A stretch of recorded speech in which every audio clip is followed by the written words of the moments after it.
Next, we are going to deal with the reaction with the formaldehyde.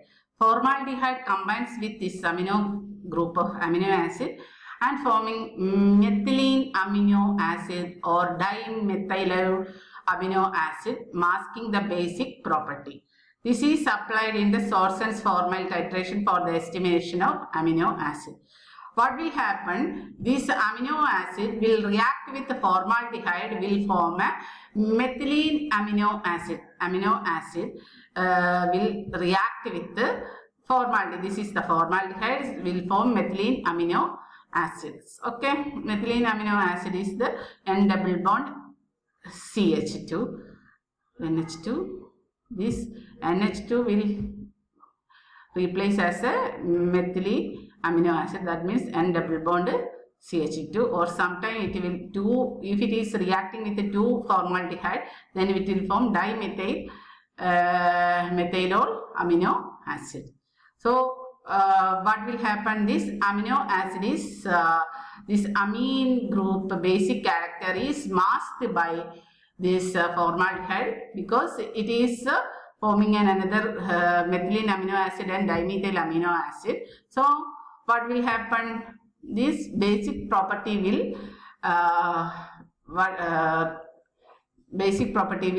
remain masking the basic property. So this masking the basic property is used to for the estimation of amino acid. That estimation of amino acid is known as Sorson's formal titration. What is Sorson's formal titration? This is the method of estimating amino acid by titration. It consists in masking or blocking the amino group and suppressing its basic property by the addition of formalin.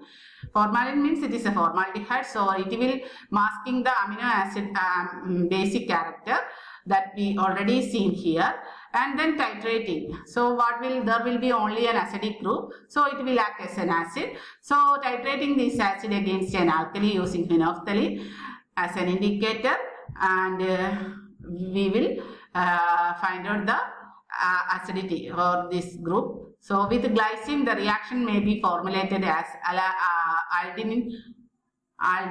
aldamine of aminoacetic acid, that is methylene glycine, that will react with the sodium hydroxide, will form this salt, and the reaction of glycine with the formalin gives not only methylene glycine but also dimethylol glycine also.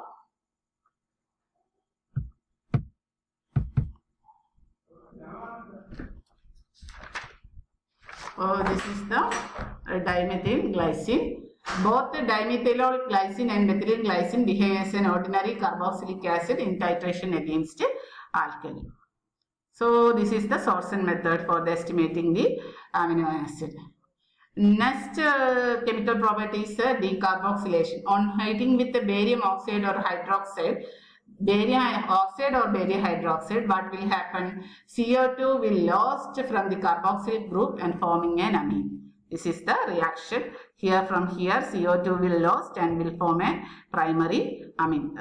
Next is the reaction with the nitrous acid. Nitrous acid means nitrous acid react with HNO2 is the nitrous acid, so it is a potassium nitrate that will react with an amino acid and liberate in nitrogen gas. It will liberate nitrogen gas and form alpha amino group converting into a hydroxyl group. That will, this NH2 group will convert into a hydroxyl group and will form alpha hydroxy acid. When we will react with a nitrous acid, then we will get a alpha hydroxy acids. Then sixth property is the oxidation. When it is reacting with the KMnO4 H2O2, will oxidize the alpha carbon to a keto group. This alpha carbon to a keto group, that amine will convert it into CO group, that is a keto group. So alpha amino acid will convert it into alpha ketonic acid. This is the reaction, oxidation reaction. And next one is the salt formation. This amino acid forms salt. Amino acid salts of the heavy metal exist as a chelate. What is chelate? Anything is studied in the third semester in the coordination chemistry. So it will form a chelate when it is react with the heavy metals. You can see this is the copper salt of glycine. It has the structure copper 2 chelate of the glycine. Here you can see that structure. And next is the acetylation. Acetylation means on the reaction with acetyl chloride or acetic anhydride. Acetyl chloride means CH3COCl is the acetyl chloride. Acetic anhydride means CH3CO CH3CO CH3. This is written as acetic anhydride, CH3CO twice O. Acetic anhydride amino acid form acetylated derivative. Acetylated means this amino group is acetylated. Acetyl group is CH3CO, so that is acetylated. It can be reacted with only this amino group and so will form acetylated amino acid RCHCOH NHCO CH3. This is the acetylation reaction. Next is the formation of 2,5-diketopiperazine. On heating alpha amino acids, a cyclic compound diketopiperazine is formed. This is the amino acid. On heating this amino acid, what will happen? This dehydration will occur and will form a cyclic compound, means diketopiperazine. Diketopiperazine. 2,5-diketopiperazine will form. These are the chemical properties of this amino acid. So, different types of physical properties already we saw that is a colorless crystalline compounds and most are soluble in water and sparingly soluble in organic solvent, and all alpha amino acid except glycine have a chiral carbon, so it is optically active, and all amino acid having an L configuration. Then next we discuss about the chemical properties. Amphoteric nature of amino acid. In that amphoteric nature, 2 bonds are coming into the amphoteric nature of amino acid. Sitter ion or isoelectric point. What is sitter ion? Sitter ion or dipolar ion is an internal salt formed by the interaction between a acidic group and a basic group that are a part of same molecule. It can be behave as a means same molecule, 2 ions will be formed. One acidic ion and a basic ion will form. So this sitter ion, and isoelectric point means the pH at which an amino acid sitter ion carries no net charge and hence shows no tendency to migrate either towards cathode or anode when placed in an electric field is known as isoelectric point of the amino acid. Because depending upon the pH of the solution, this sitter ion can donate or accept proton.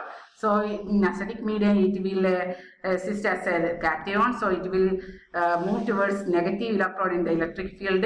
In basic medium, that means in the high pH, it is assist in the as an anion, so it will move towards a positive electrode in the electric field. So in some pH, what will happen? It will assist as like a sitter ion itself, so it will become as a neutral. So it will not move towards any anode or cathode in electric field. It is known, that pH is known as isoelectric point of the amino acid. Next we discuss about the reaction of formaldehyde. Reaction of formaldehyde means it will react with the formaldehyde. What will happen? NH2, that basic character will mask by forming methylene amino acid or dimethyl amino acid. That method is used to find out or estimate the amino acid by titration. That means by masking the basic character, this amino acid will assist as an acid, so that acid is titrated against alkali using a phenolphthalein indicator. That is the Sorsen formulation titration to estimate the amino acid. Next is the decarboxylation.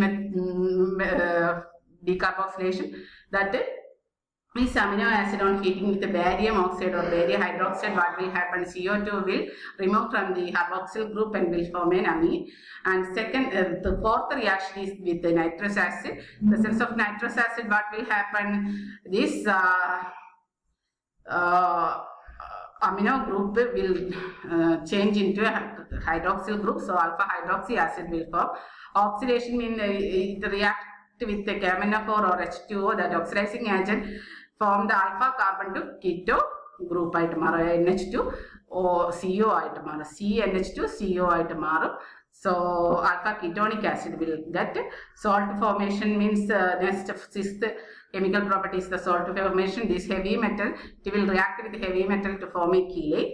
And the seventh is the acetylation. In the presence of acetyl chloride or acetic anhydride, it form a acetylated amino acid. And the last chemical property we study the formation of 2,5-diketopiperazine. That means alpha amino acid on heating. What will happen? This cyclic compound diketopiperazine is formed by the dehydration process. Next, we are going to discuss about the separation and characterization of amino acid by chromatography and electrophoresis. Separation and characterization of amino acid by chromatography and electrophoresis. Thank you.